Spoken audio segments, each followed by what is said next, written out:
Hey everyone, Dan and Leslie back for another Disney dining review. This time, it's a redemption story. Or at least we hope. That. Hey everybody, we are headed to Disney Springs today and going back to Summer House on the Lake. So if you watched our first dining review, you know that we went to Summer House on the Lake.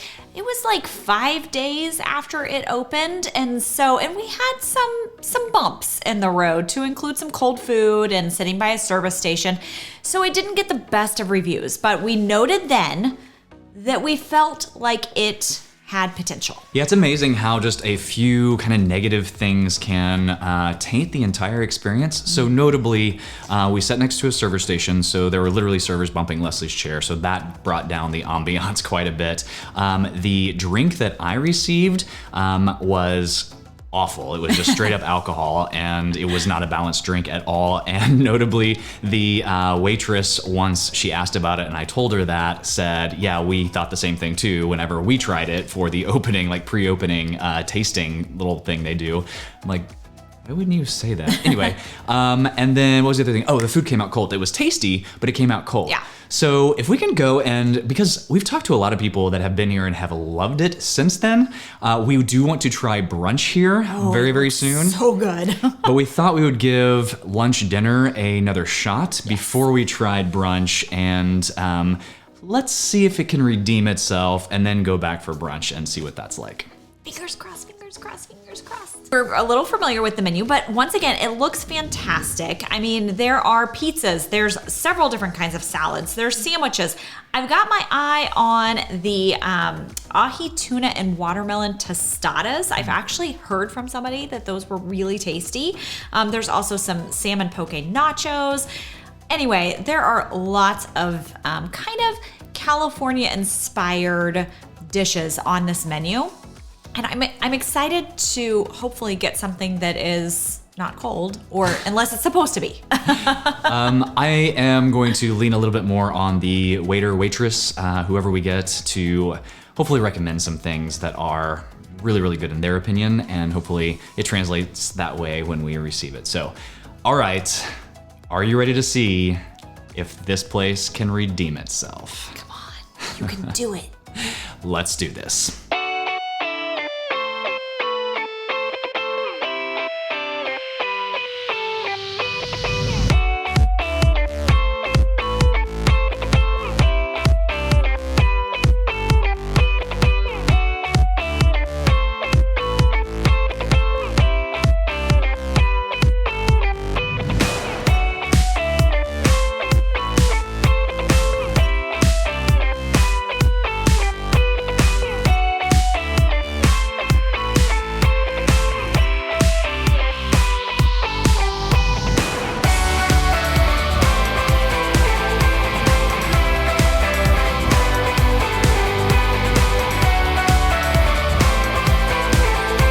We have arrived. So the last time I was here, the drink that was not good at all was the Endless Summer Old Fashioned. It is their specialty old fashioned. I asked the waitress what she recommended, because it's on their seasonal features menu. I said I got it last time and it just wasn't well balanced. She said it was the same, so maybe not get that. So she recommended a traditional old fashioned made with Buffalo Trace and...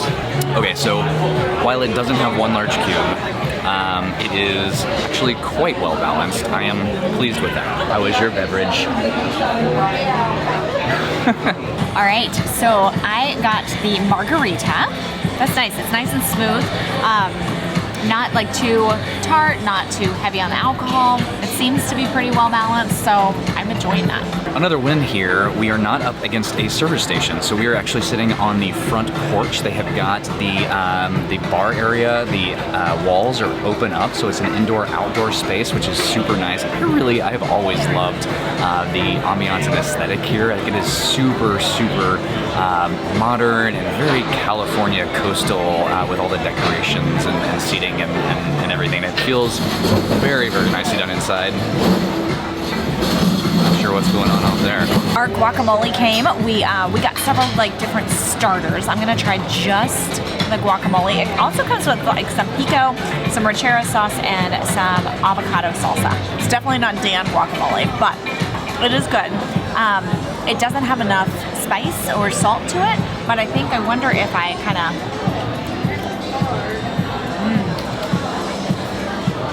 if I mix it in with like some of the salsa or the pico. Perfect. Trying the baked herb goat cheese. The reason I made those faces was because the bread was like a little too crunchy for my taste, but other than that, it tastes pretty good. Kind of like some pasta sauce, something like that. The next appetizer that we got is the ahi tuna and watermelon tostadas. Ahi tuna and watermelon tostadas. That is an interesting flavor combination that I did not expect. It's super fresh. And it has kind of like a hint of like a ceviche, like a tomato-based salsa. You get the sweetness from the watermelon, and you get that savory from the tuna. And then I squeezed some lime over it, so there's a little bit of tang in there as well. So a lot of flavors kind of coming together. The only real texture in it is the actual chip, the tostada part of it. So everything on top is very, very soft and mushy. I would like a little bit more crunch, but the flavor profile is pretty good. Trying the watermelon tuna chip thing. That's interesting. That is interesting. I'm mostly tasting watermelon. All right, so I got the, it's a seasonal item, so unfortunately it's not going to be here after tomorrow, but I got the spicy salumi and burrata pizza, which looks incredible. Look at how thin it is, and it's very warm. That crust is like so perfectly cooked. The spicy salumi, it's got some zing to it, and then there's like little shaved pieces of garlic on here. Oh my gosh. So good. How's the chicken sandwich? I mean, with the first bite I didn't really get any of the ranch or salad, but it's good chicken.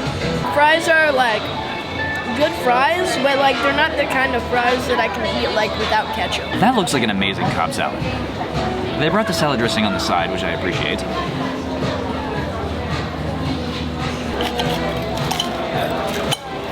It's amazing how many restaurants cannot do a good Cobb salad. Everything is very, very fresh, and all of the toppings were chopped up. So I did have to mix it up and chop up the salad a little bit, but I appreciate that. Like I wasn't having to cut up everything diving into the Cobb salad. That's a good Cobb salad. All right, I think we're gonna dive in here. We might get Jennings a cookie at the end of this meal if he wants one, and we will finish this up at home. All right, we are back. So was this a redemption? We will see. But first, if you're looking to plan your next magical vacation, please reach out to us over at Fantastical Vacations. We plan Disney destinations, Universal cruise lines, and all-inclusive resorts. All right, let's just jump right into this. We have lots to cover. So first up is ambiance. And theming. I'm almost out of the habit of doing table service restaurants. Okay, ambiance and theming. It was great the first time we ate at this restaurant, except for the fact that they set us right next to a host's service stand, and it was an active service stand, and Leslie's chair got bumped multiple times at that service stand. Now, to be fair, where they set us today, there was a service stand across the aisle, but they did never use it, like, because people were sitting there, I think. Anyway, it was so much better. Yes, it was so good. So I actually, to be completely upfront, whenever I checked in for the reservation, I did say the last time I was here, I was sat by a service station and my chair got bumped the entire time. Can I please not be sat by a service station? And they were like, oh, I'm so sorry. Yes, absolutely. So they put us outside on the patio area, which is like my favorite place to sit. And it was wonderful. There are main dining areas, there are outdoor dining areas, both facing the main pathway or the main promenade for Disney Springs. There is also an outdoor dining area on the back of this restaurant facing the lake, and you can see the aerofoil balloon and the boats and everything out there, the amphicars, whatever. You can also sit at the, in like the loungy bar area as well, which has got like high boys. So there's plenty of seating inside out. The seating is comfortable, it's chic, it's nice, it's modern, it is nice to look at. It's airy in there. It's airy, so like that loungy bar area, you can open the walls or those doors up so it becomes an indoor-outdoor space. The porches are in the shade. They also have fans out there if they need them, which we didn't today. They have heaters out there if it gets cool at night. I think it's a pretty good use of space. And of course you've got that cookie bar, which I got some B-roll of, and that's fantastic in there. Yeah. I mean, the only thing honestly that is missing is like live entertainment there. There are several restaurants that have live entertainment. There's no live entertainment or like characters that entertainment aspect, but everything else is wonderful for this restaurant. So we gave it a 4.5. Yeah. Service. Our server today was wonderful. She was top notch. I mean, outside of being to the level of like Monsieur Paul or Victorian Albert's, like she was really spectacular. She gave spot on recommendations. Dan questioned the Endless Summer Old Fashioned, which is the one he had last time, and asked, said it wasn't great, it wasn't balanced well. And she was like, still not, wouldn't recommend it. So, I mean, it was nice to have that honest, like you could trust her opinions and what she was saying. So we gave her a 4.5 as well. Let's talk about drinks. Drinks is, again, where they lose me a little bit. So I did question the Endless Summer Old Fashioned. She said, well, how about a regular old fashioned? Because we do make those. They're definitely better than that. She offered different kinds of bourbon. She said it comes with Buffalo Trace, but past that, we can do Angel's Envy. We can do Woodford, and she named off several, and just whatever you want. Like, wow, they kind of know their stuff. Okay, so that sounds good. So I'll do one of those. I just went with the Buffalo Trace. I like Buffalo Trace. It's good. And then you got a margarita. She actually recommended one of the drinks like the drink you tried last time. My old fashioned did not come with one large cube. Can't win them all, I guess. So it was definitely better balanced than that Endless Summer Old Fashioned. So definitely she was right in her recommendation that it was better than the Endless Summer Old Fashioned. Past that, it did get watered down faster sitting outside with multiple ice cubes, so that was a little bit of a bummer.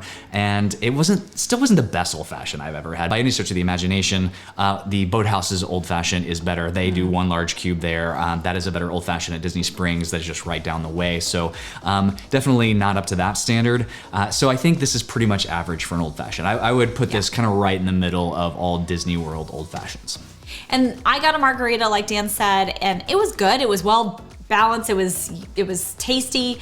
I definitely could tell that it had alcohol in it, but the alcohol wasn't overwhelming. However, it was just kind of an average margarita. So we went with a 3 for drinks. Now, several of you in the comments have said, that you wish that we would rate it without the drinks. But honestly, like if you just take all of the ratings of the ambiance and theming, the service, and the food, and just eliminate the drinks and divide it out by 3 instead of 4, then that will kind of give you a good idea. So, I mean, really, honestly, without the drink category here, this restaurant would rate even higher because that is honestly where the one place that it fails at for us. Yeah, if you're not into adult beverages or drink programs, I mean, a lot of these restaurants will do non-alcoholic adult beverages, like cocktails, non-alcoholic cocktails.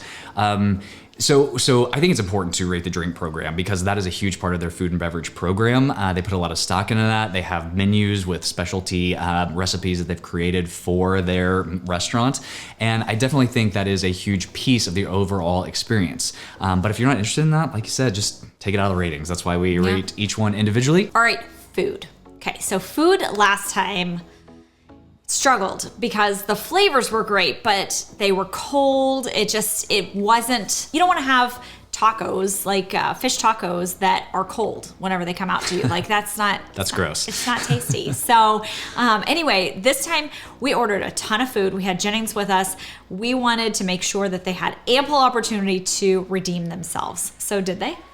So we got 3 appetizers and 3 entrees for 3 people. That's a lot of food. We did not finish it all, but we did try everything. We all tried, well, We tried all 3 appetizers and all 3 entrees. Jennings tried all 3 appetizers and his chicken sandwich. I can say, beyond a shadow of a doubt, they definitely redeemed themselves from a food perspective. So everything came out temperature-wise what it was supposed to be. If it was supposed to be hot, it was great. It was hot. If it was supposed to be cold, so 2 of the 3 appetizers we got were supposed to be cold, and they were. It was spot on. I didn't care for everything. I didn't love everything, but not because it wasn't prepared properly, because it just wasn't my taste. So for instance, we have a good friend that she absolutely loved the ahi tuna and watermelon tostadas. Not my thing, really. It was good it was done very, very well, what they did, but I just didn't like the recipe. I just didn't like the blend of flavors. There was like a sriracha tomato sauce blended with ahi tuna and watermelon, and those just, it was very fresh, but just that's not the flavor profile I was looking for. It was odd, but it was a little too mushy for me. It was like a giant scoop of ahi tuna and watermelon that was all mushy with that tomato sriracha sauce on top of just a little chip. And so the only texture I got, other than mush, was just the chip. Yeah. The other 2 appetizers were quite good. Yeah, and then we got that guacamole, and the guacamole itself did not have an overwhelming flavor to it, but what I like that they did, and I hadn't really fully experienced it whenever I talked about it on the camera the first time, was that they brought these 3 separate little bowls. There was like pico, there was an avocado salsa, and there was what was that other thing? It's like an ancho chili sauce. Yeah. And so anyway, I think what the intention is that you kind of mix it. So you like take a little scoop of the guacamole and then you kind of put some pico on it or put some avocado salsa on it. And those were so powerfully flavorful that I can understand why they didn't make the guacamole as flavorful. And so it made sense. Like once we kind of got into it, and I enjoyed kind of having like the little mixture of different types of things. All right, entrees. So my Cobb salad, maybe the best Cobb salad I've had at Disney World. Definitely better than my last one at the Hollywood Brown Derby. Which is the famous Cobb salad. That's the kind of the one you get whenever you come to Disney World. So this one was better. Yeah, and then I got the pizza that was on the specialty like seasonal menu, but it was fantastic. Like the spicy salumi and the burrata on there, and it was like that nice thin crisp crust, and it just kind of light and very California-y, I feel like. And then Jennings got that chicken sandwich, which was really, really good.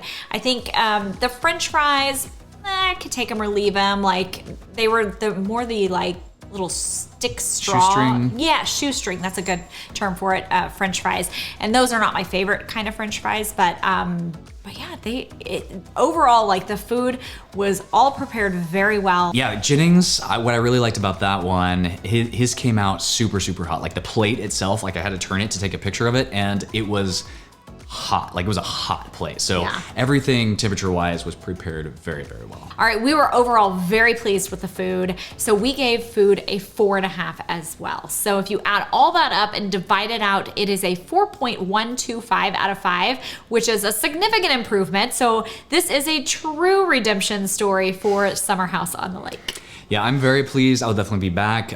If you're familiar with our ratings, anything over a 4, we definitely plan to go back to. This is a good one. You still can't make a reservation in the My Disney Experience app, so if you're looking for a reservation for Summer House, then use Open Table. I made one this morning for this afternoon, and there was plenty of availability. When we got there and checked in, there was plenty of availability. We could have walked up and sat down. I saw people walking up. So yeah, there's just so much seating there, and yeah, I think it's a great spot. Honestly, I hope it just keeps getting better. I could definitely see if they start doing seasonal drinks and seasonal menu items like they had today. I think it will definitely add something to the offerings there as well. The cookie bar, we didn't try because we had so many of them last time. That was great last time. I'm sure it's still great. But yeah, I think definitely redeemed. Stamp of approval. Redeemed.